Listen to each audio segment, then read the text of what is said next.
If you want to know how to speak with confidence and charisma in your med school interviews, keep watching because in this video I'll share 6 of the tips that helped me and many of my students smash their interviews and get into medical school. My name's Emil, I'm a second year medical student, and let's get straight into the video by talking about the first tip, which is making a persona. The idea of making a persona is so important because it can help you to let go of your insecurities and become a really confident person in your interview. The idea is sort of similar to how in primary school you might have been moving to a new high school and you wanted to reinvent yourself and become a person who was really cool, calm and collected and had tons of friends and also did really well at school. It's essentially the same idea, but you want to apply it to your interviews.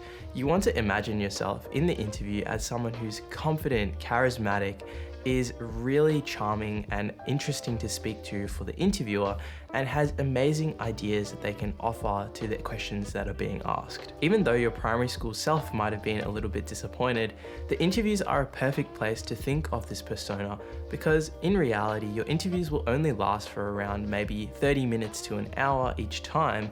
And once they're done, you step right back out of your persona to your usual self. To start building your persona, I'd encourage you to think about the attributes and the type of person who would provide a really good, strong interview answer and eventually get into medical school. What would they look like? What would they say? How would they act during the interview? And how would they deliver their answers? Try and imagine that person, but imagine them as a version of yourself who's really confident and able to answer these questions with ease. Slowly but surely, when you're delivering your interview answers, try and enter this persona and try to let go of those insecurities or fears that you might hold for yourself. They don't matter because they don't apply to your persona. Give that perfect version of yourself some examples and a backstory and give them the knowledge that they need to answer these questions. And over time, you'll be able to develop a persona that you can switch into and absolutely smash your interviews with. My second tip is to think of your speech in terms of energy. What this means is that when you speak to anyone, anywhere, your speech essentially has a level of energy.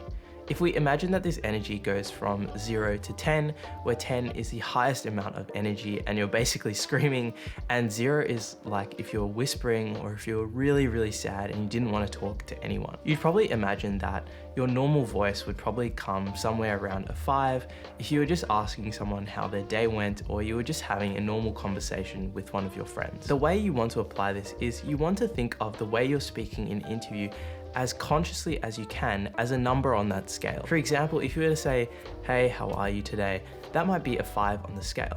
But you can consciously ramp that up maybe to a 7 or an 8 by going, "Hey, how are you today?" When you consciously think about how you can move yourself up and down on the scale from 0 to 10 in terms of the energy that you're providing your speech, it means that you can be very, very conscious and in control of how you're speaking to an interviewer. In terms of an interview, you want to be at around a 7, 8, or 9. So if you practice going to say a 10, for example, that'll mean that you're more confident when you're bringing that down a little bit to a 7 or an 8. Thinking about talking in terms of energy is something that very few people actually do, but I find that it helps a lot in terms of understanding how you want to come across to the interviewer. My third tip to help you be confident and charismatic is to use analogies. Using analogies in your interviews is an excellent technique that you should try to employ in almost every question that you're answering. Because interviewers have to hear so many people talk about the same station again and again, all of their answers tend to blend in and become a lot more generic and unimpressive. The way you escape this is by providing analogies and making your interview answer so much more personal to the interviewer. The way this links into confidence and charisma is that if your answer is personal and emotionally important to you, that means that you're more likely to be emotionally invested in the answer that you're giving, and thus you'll probably show much more passion than you would otherwise. In particular, this works extremely well where questions might ask you about leadership or an example where you've done something in the past, things like failure or your values surrounding your own perspective on life. When a lot of candidates might just say that they care about leadership or that they know that they need to improve from failure, You can set yourself apart by giving an example of where you might have led or where you might have failed in the past, and use that to set yourself apart. My fourth tip to appear really professional in interviews is to use connecting sentences. This is something that I didn't just use in interviews, I use this to this day when I have to do public speaking, or even if I just have to answer a question in class, because it makes you seem so much smarter than you otherwise would. By connecting sentences, I essentially mean those phrases that allow you to transition from one idea to the next. These are things like finishing your first idea and then saying, this leads me on to discuss this issue, or finishing another issue and saying, I think this relates really closely to this. The reason connecting sentences are so good for improving your charisma is that they help you avoid several key traps that people fall into. Firstly, it stops you from finishing a thought and just finishing with, which has happened to a lot of us, I'm sure.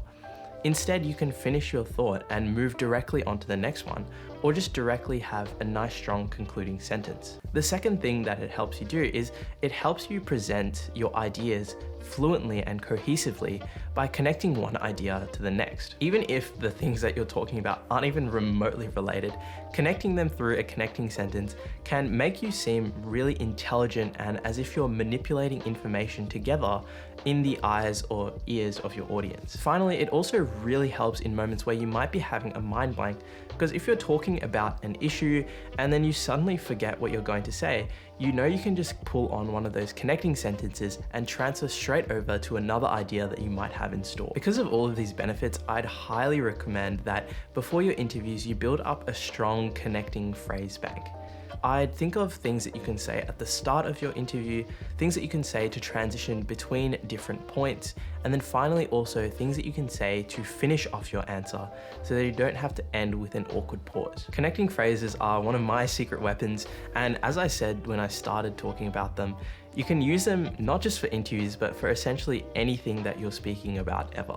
My next tip is to take long pauses when you're speaking. Kind of counterintuitively, people who take really long pauses when they speak don't actually come across as if they're forgetting something, but more so as if they are really in control.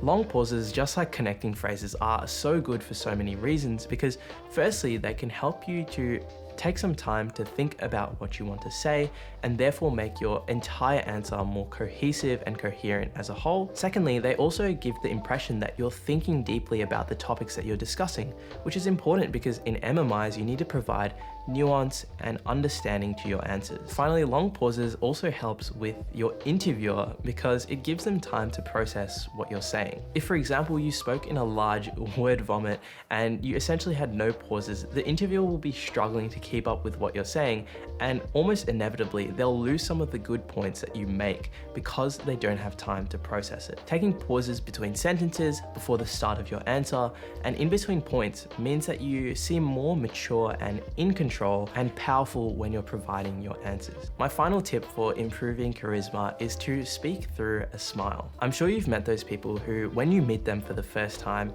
you instantly feel really welcomed and you feel like they're someone who's easy to talk to. 9 times out of 10, the positive vibe that these people have is often down to the fact that when they meet people, they smile and they're speaking with an open and passionate voice. This is the exact trick that you can use to manipulate your interviewers into thinking that you're a very welcoming and open person by simply smiling and have an open tone of voice when you're speaking to them. This is so important because it creates a really welcoming environment, and in interviews, not many people are actually doing it because they're really nervous or they're really scared and they think that they need to be extremely serious. In addition, smiling has an internal benefit as well, which is that when you smile, you feel more relaxed and calm and happy, and that will mean that you're more likely to feel passionate about the interviewer's questions, and you're also more likely to show that you have passion for the topics that's being discussed. The fact that so few people actually smile when in their interviews is also important because it allows you to set yourself apart.